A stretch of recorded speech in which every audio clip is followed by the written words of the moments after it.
اللهم صل علی محمد وآل محمد.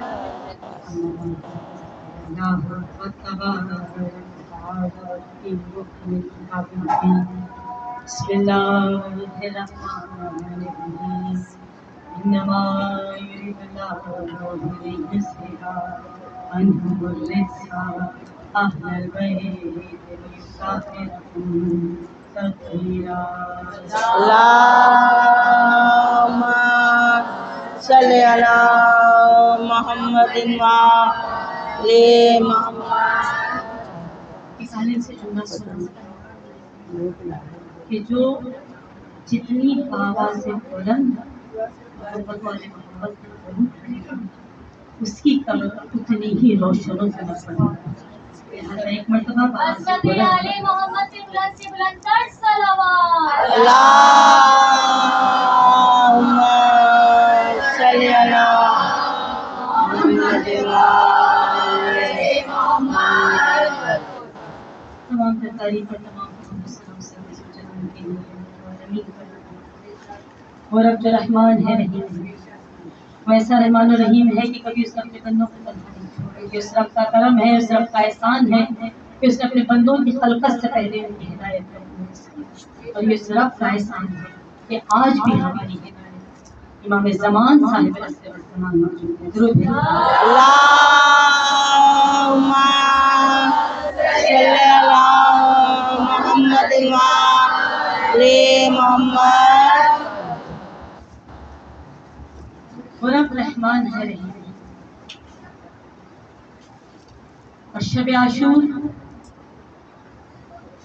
ہمیں دو چیزوں کا سبق سکھاتا ہے. پہلا سبق کہ کس طرح خدا کا یقین کامل امام کے ساتھ زندگی گزاری جا سکتی ہے.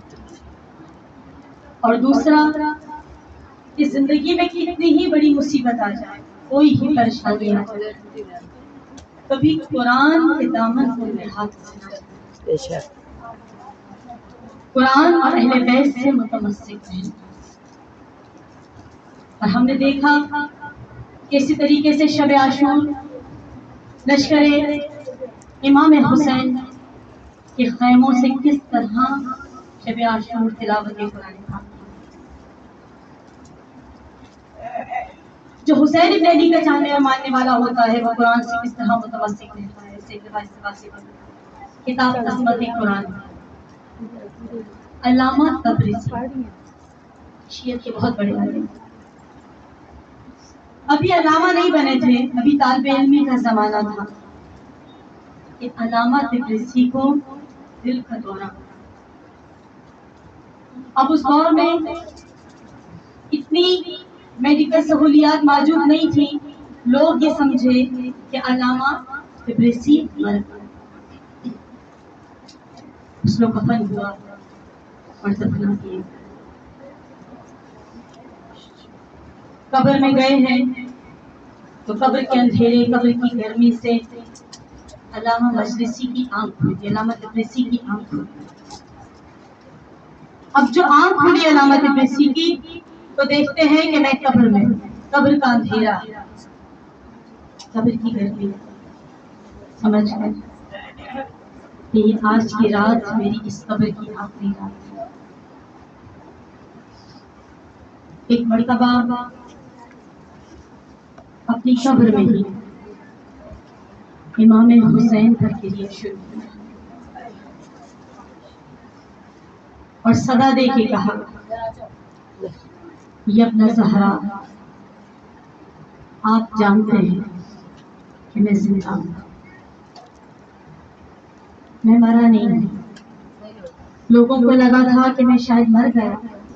انہوں نے مجھے غسل و کفن پہنا کے قبر میں دفنا کیا. یا پروردگار، میں تجھے فرزند زہرا کا واسطہ دیتا ہوں، تو جانتا ہے کہ میں زندہ ہوں، مجھے اس قبر سے زندہ نکال. قرآن کو اہل بیت کو وسیلہ بنایا، حسین ابن علی کو وسیلہ بنایا، اور پھر کیا کہا علامہ تبریزی نے؟ کہا باریلا تو جانتا ہے میرے دل کی یہ خواہش ہے کہ اگر میں بہت توجہ کی طرف ہوں کہ اگر میں بڑا عالم بن جاؤں تو میرے دل کی یہ دعا تھی کہ میں قرآن کی تفسیر لکھوں، بس تجھے میں اس قبر کے اندھیرے میں اس لمحے جب تیرے اور میرے سوا کوئی نہیں، میرے سارے عزیز و انصار مجھے قبر منو مٹی تلے دفنا کر چلے گئے، اب میرے پاس تیرے سوا ذکر حسین کے سوا اور قرآن کے سوا کوئی موجود نہیں، میں حسین اور قرآن کو وسیلہ بنا کر کہتا ہوں کہ میری مدد کرو۔ ابھی دعا قبول ہوئی تھی، ابھی دعا مکمل نہیں ہوئی تھی کہ ایک کفن چور نے قبر کو کھودنا شروع کیا۔ جیسے ہی قبر کو کھودا وہ چاہتا تھا کہ تازہ کفن ہے، نئی قبر ہے، نیا کفن ہوگا، میں کفن اتار کے پیش دوں گا۔ جیسے ہی کفن تک ہاتھ بڑھایا علامہ تبریزی نے اس کے ہاتھ کو پکڑ لیا، وہ خوف زدہ ہوا کہ شاید مردہ زندہ ہو گیا، ایک مرتبہ رو کر کہا میں زندہ ہوں، مجھے گھر تک لے جائے۔ اس نے بہت احترام کے ساتھ علامہ تبریزی کو گھر پہنچایا۔ جب گھر آئے تو وہ چور بڑا پریشان تھا، کہا مجھے حیرت ہے یہ سب کیسے؟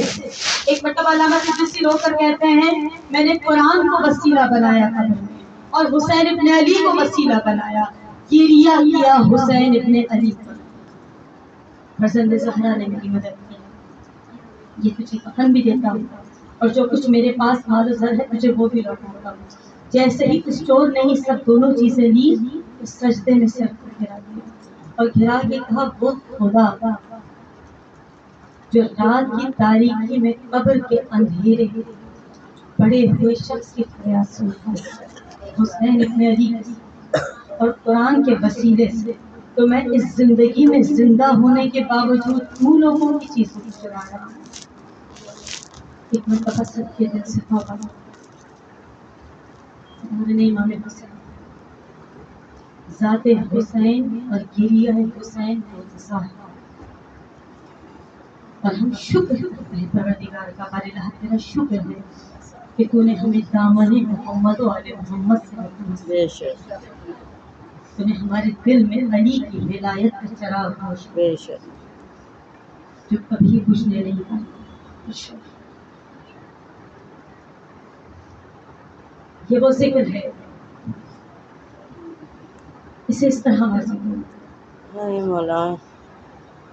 ایک گھر تھا، خدا اس گھر کو بھی سلامت رکھے، اور جن گھروں میں فرش عزائیں بچھائی جا رہی عشرہ ہو رہا، یا کوئی محرم سے 10 محرم تک حسین ابن علی کی فرش عزا بچھا رہے، خدا ہر گھر کو سلامت، ان کے جیوں کو سلامت، ان گھروں پر اپنی خاص رحمت نازل، جن پر جہاں حسین ابن علی کی فرش عزائیں بچھائی گئی۔ ایک مومنہ جو ماتم حسین آپ نے کیا تھا ہم اس کی تفسیر